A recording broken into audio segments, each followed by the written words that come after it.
Bonjour. Vincent Lindon nous gratifie d'un speech moralisateur sur Mediapart. Je voudrais m'arrêter 2 minutes sur ce speech quand même assez intéressant. D'abord Mediapart. Alors Mediapart, c'est un journal qui a parfaitement évidemment le droit d'exister, qui est tenu par un garçon tout à fait intelligent, Plenel, mais qui fait des enquêtes et qui dénonce des choses tout à fait justifiées. Mais qui a un problème, c'est qu'au niveau de la solution, Mediapart est adepte d'une solution pire que celle qui existe, c'est-à-dire davantage d'État, davantage de surveillance, c'est-à-dire que M. Plenel n'aime pas les hommes. Il considère qu'un homme libre est un homme dangereux. Voilà ce qu'il pense. Il pense que l'homme doit être encadré, si possible, par lui. Il surveille tout le monde.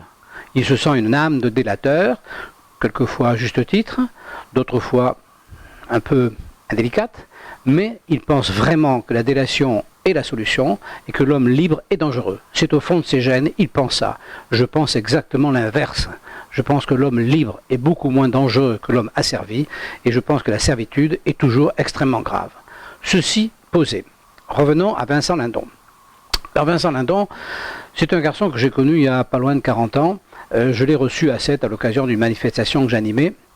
C'était un jeune homme tout à fait sympathique, extrêmement gentil, assez simple, un bon acteur, bourré de tics, mais quand il parle devant la caméra, hop, il s'efface automatiquement. Le reste du temps, c'est assez catastrophique.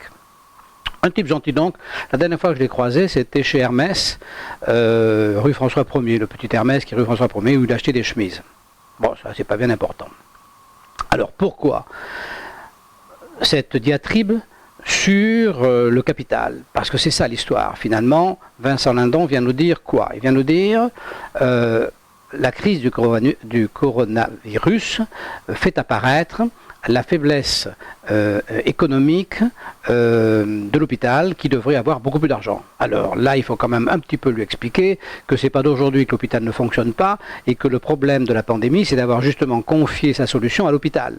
Et il faudrait qu'il sache qu'à côté de l'hôpital, qui ne fonctionne pas ou peu ou mal, et à côté d'une sécurité sociale et d'agences régionales de la santé qui paralysent la médecine, qui empêchent d'avoir le nombre de scanners nécessaires, qui empêchent d'avoir les médicaments nécessaires, qui empêchent d'avoir les derniers soins possibles, parce que par des motifs économiques non gérés, par une dépense administrative trop importante, l'hôpital est une catastrophe ambulante, mais bien avant le coronavirus.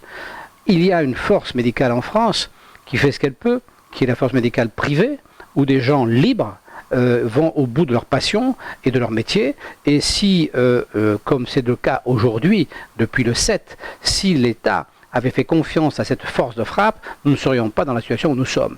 Donc déjà sur ce point, M. Lindon se trompe. Mais où c'est beaucoup plus grave, c'est quand M. Lindon attaque le capital. C'est-à-dire que finalement, nous sommes un pays qui est en voie de disparition économique du fait d'une pression fiscale trop importante. Pour solutionner le débat, M. Lindon propose une taxe supplémentaire. Alors là, vraiment, là, c'est quand même, là, il y a un problème quelque part, un problème lourd. Alors, M. Lindon n'a pas bien compris, peut-être qui il est dans l'espace où il est. Il est un acteur extrêmement compétent. Pourquoi est-il un acteur de qualité? Ben parce qu'il y a un capital que les acteurs ont accumulé avec le temps.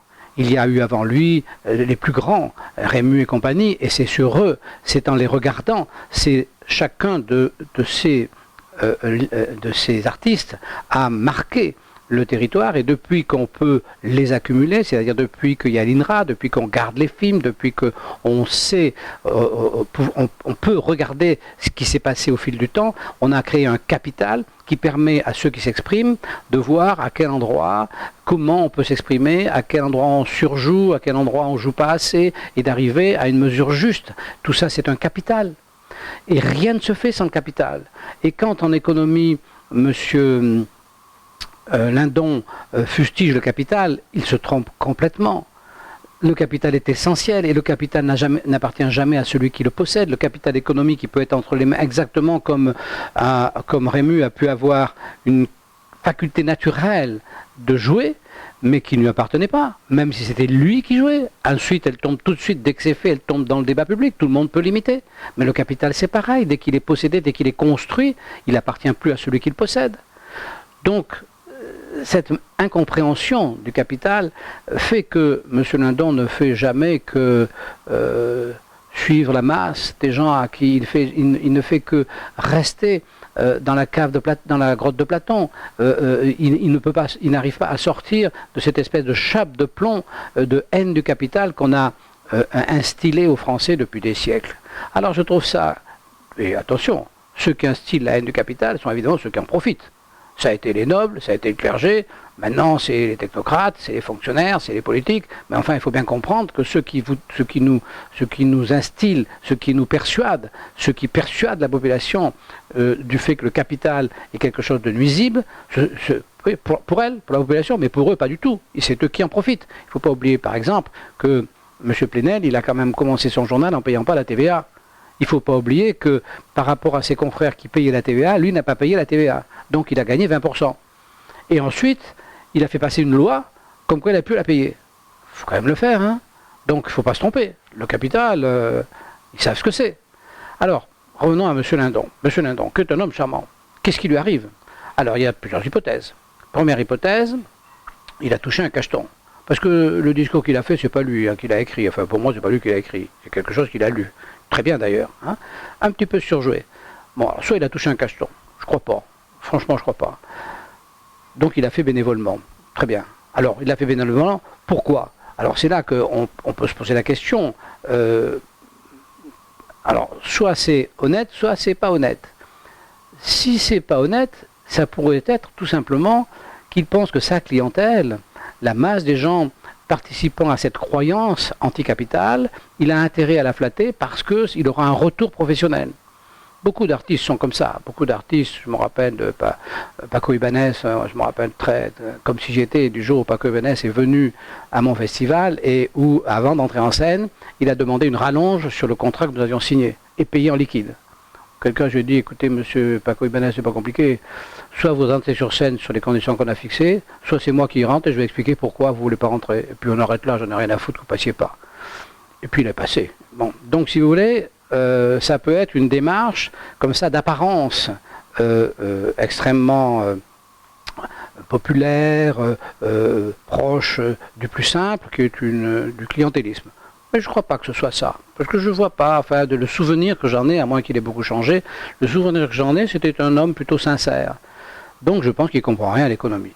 Enfin, je pense que tout simplement, il ne comprend rien à l'économie. Et j'oserais lui dire, Vincent Lindon, puisque nous nous sommes appelés à une époque, pendant quelques jours, Vincent et Henri. Vincent, on ne parle pas de ce qu'on ne connaît pas. Même quand on est un excellent acteur, on ne parle pas de ce qu'on ne connaît pas. Et, cher Vincent, si vous voulez connaître un peu l'économie, revenez à Sète. Je vous invite, venez passer quelques jours à la maison, je vous expliquerai comment fonctionne l'économie et pourquoi elle ne fonctionne pas. Et que l'idée d'une taxe, même appelée Jean Valjean, est la plus mauvaise idée du monde. Voilà ce que je dirais à notre ami Vincent Lindon. Au revoir.